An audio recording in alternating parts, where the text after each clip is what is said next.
6 or 7. I was in first grade at the time. I was a part of like a Bollywood dance group, and I went over to one of the girls' houses because they were having practice there, and her whole family like basically wouldn't acknowledge me, and they would only serve me food on a metal tray, and they wouldn't let their kids touch that metal tray. And it's all because of obviously the caste system, and I was much darker than their children. So then obviously when my white mom came to come get me, they were shook because they treated me so badly, and it went down. When I tell you all it went down, it went down. We never went back there again. No more dance group for me. Over. And as a 7-year-old, I didn't understand what was going on, but now as an adult, I do, and it's triggering. Because everyone watches Bollywood. Also, I specifically said South Asian, not South Indian. Bollywood, so far, has only been having actors that look white, which is very problematic because Bollywood is so popular. Not only do South Asians watch it, a lot of people from different countries watch Bollywood movies. And the representation in those movies is so problematic because there are people in my comment section who are foreigners, non-South Asians, who tell me that they did not know that Indians like me existed, meaning Indians of my skin tone or darker than me existed. Only after we started putting ourselves on the internet did they think, oh wow, they're brown and dark skinned Indians? South Asians? Why is it not there in Bollywood movies? There is colorism everywhere. But the reason why I hold Bollywood to such a high standard and I talk about them and I attack them on my page is because how popular they are, how much power they hold. Because people watch Bollywood movies and make their assumptions about us. By us, I mean the rest of South Asia, the rest of India, and they think that we look like those people, those actors, those white-looking actors, and they think that that's what South Asians look like. Nope. South Asia is very, very diverse. India is very diverse, but we don't have any representation. In my own country, I don't have representation. And Hollywood is doing a much better job at that. Which I think, like, that's weird to me. Whilst I was growing up, I also watched lots of Indian movies, and sincerely, truly, I never knew that there were Indians who had darker skin than the ones that were portrayed in Bollywood movies. But today I've got lots of Indian friends who are darker skin tones, and I now understand how diverse India is and how you find so many Indians with different skin tones and different shades. But from this video, because of the internet, I've come to learn that it's because of colorism that we see more whiter Indians being portrayed or being pushed forward in the Bollywood industry. And also about skin bleaching. You heard the other women talking about how Indian women who tell their kids not to stay under the sun because they are going to get darker. And if in any instance they get sunburn, they will use skin bleaching creams to look lighter. And also talking about the caste system, as she already said, like we all know, the Indian system is a caste system where those are the bottom of the ladder, of the social ladders, social status. Society is divided into social status. And if you're not of the higher status, you cannot mix with people of the higher status. So she was talking about the caste system, and also this is also intertwined or interrelated with colorism, because as we all know, like in the Western world, in America, for example, people who are lighter skin are treated differently from people who are darker skin. And I even came across a video where a guy was talking about racism, and he talked about how even in the Constitution, the American Constitution, black people were never referred to as equal humans to white people. They were like always, it's still in the Constitution. I don't know if it's been reviewed, But this is what he said, that in the American Constitution, the black man is not equal to the white man. The black man is lesser or is less when compared to a white man, according to the American Constitution. Guys, this is allegedly, because I don't know. I've never read the American Constitution. I've never been in contact with it, but this is it. And colorism in the West, colorism in India, colorism in Africa. Even in Africa, you see so many people, Africans, using bleaching cream because they want to look lighter. And there is this notion that if you look lighter, you will be more appealing and everyone is going to like you. You're going to get contracts, you're going to get jobs. And it's been the case. It has been the case because of the unattainable beauty standards. You know, they create the beauty standards and everyone follow. And if all the models, most of the models, the top models in the top magazines are white, of course, most people from all other races will feel and think that in order to be in a magazine, you need to look lighter. Even in the movies, in order to be in a movie, you need to look lighter. And in India, as she said, it's worse than in America, in Hollywood, because to some extent, Hollywood is diverse. But in India, what is being portrayed by Bollywood, we see only white Indians. Truly, this is 100% true, because I always thought that everyone from India looked like the Indians that I see in Bollywood. So let's continue. I'm probably going to get a lot of backlash for saying this, but I'm going to say it anyway because it's been bothering me. Recently, I've seen a lot of videos on TikTok and Instagram. South Asians asking the British Empire to return the Kohinoor diamond back to India after the Queen passed away. Sari blouses apparently not being a thing, and that they were introduced by the British Empire to cover a woman's modesty. You know, we're pointing fingers at the British Empire for all these things, and yet they left 75 years ago, and we're still holding on to one of the biggest legacies they've left behind: fair skin privilege and colorism. Okay, so I know that colorism did exist in South Asia before they arrived, but let's be very honest, their arrival exacerbated the problem, right? And we're still holding on to that. In fact, it's thriving. Colorism is thriving in India. We're holding on to that. We're holding on to internalized racism. I think it's high time we start looking within and fix those problems first. So do my Indian parents finally accept my half-black children? Let's get into it. So last I left off, I haven't spoken to my dad in over a decade. I think the last time I spoke to him was in 2013.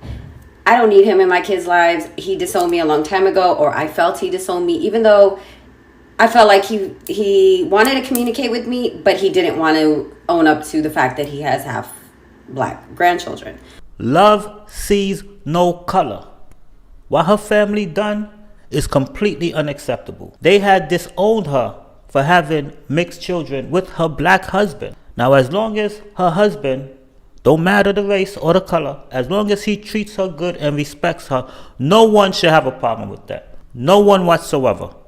Okay, that's what you think. That's what we say. We just say it, you know, that love doesn't have a color. Guy, we should all know that there are some cultures that don't accept us. If someone doesn't accept you, why are you forcing yourself on them? Why would you try to force yourself on them? I really hate it when people claim to say that love doesn't have a color. I don't see color. I see people. I see humans. No. We need to fix this. We need to acknowledge the fact that racism exists and people see color. We need to talk about this. This is a serious topic that we all need to be honest with it. We need to be intentional about this because racism has been with us for a long time, and it's been internalized and exacerbated by people's cultures, traditions, and beliefs, you know, up to the point that people don't see a problem with it. And for you to claim that I see love, I don't see color. Come on, guy. Come on.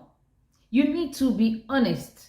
You don't see it, but other people see it, and the system sees it. The system ensures that it stays that way. So we need to be intentional with the way we are dating. We are the most oppressed group of people. We are so oppressed, but we are the ones who are always trying to make peace. We are always trying to bring truth, We are the ones who are always trying to accept. If someone tells you, shows you who they are, believe them. She said her dad hasn't talked to her for 10 years because she has kids with a black man. And all you have to say is that I don't see color.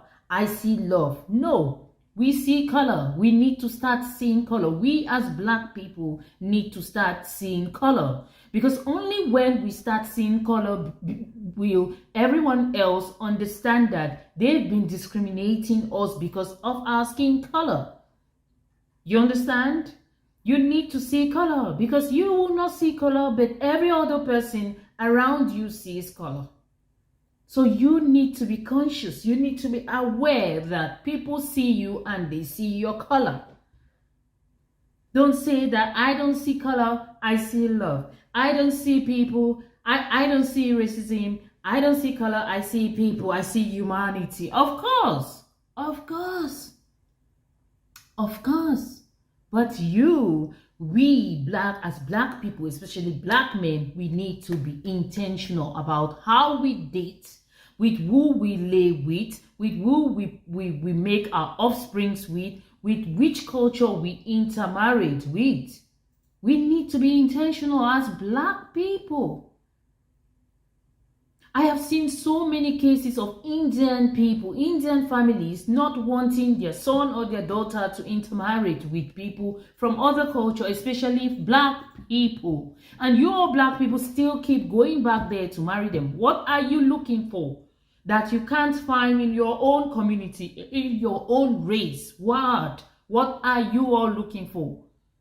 I'm done. I'm really done with you all. Someone tells you that they don't like you, they don't want you, they don't love you because of the way you look, because of your skin color, and you keep going back to them. Are you desperate? Don't you have self-worth? Don't you know that you are the source? Don't you know that your skin is beautiful? Why are you looking for validation from other cultures, from other races? Why? When they truly have made it clearly that they don't love you, they don't want you. What are you looking for? Guys, what do you think about this?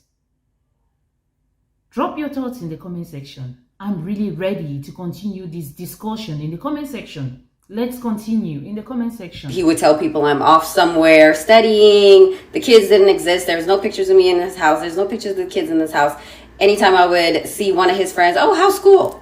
Bro, I'm married. But anyways, yeah, I don't need that in my life. You'll learn more about my upbringing with my dad and my stepmother in another video. There's a lot there. Anyway, so now let's get into my mom. I tried. Guys, I tried. And I'm like, okay, let's see if she changed. And I would use little triggers to see how she would react. There were 3 things that I'm like, wow, you can still do this to this day? So one was my 21-year-old hurt his Achilles in December. He got hurt. I told Instagram, Facebook, all of that. So my mom follows me on Facebook. So she read it. And I also told my sister, who told my mom. My mom writes me 4 days after it happened. And she was like, she wrote me on Facebook Messenger. She's like, is, Elijah okay? I was like, he's okay. He's in a lot of pain. She wrote me 2 days after that message and gave me a thumbs up emoji. A thumbs up. Okay, whatever. So I decided to visit my sister in Maryland, and because she just had a baby and I wanted to see my nieces. There's 2 of them. So I went there with my oldest daughter, who was her favorite when I was younger. She was literally like, give me her and I want to raise her again. Like she was her daughter because, apparently she didn't raise me and my sister right. Yeah. Anyways, so I brought her to Maryland to see her grandmother because she also wanted to see her uncle and her aunt and all of that good stuff. And my mom, the only thing she really said to my daughter was hi. There was no conversation. There was no, oh, how's school? Or what are you doing? Are you working? There was no trying to get to know her granddaughter at all. And I'm like, that's crazy. You would think she wants to get to know her grandchild.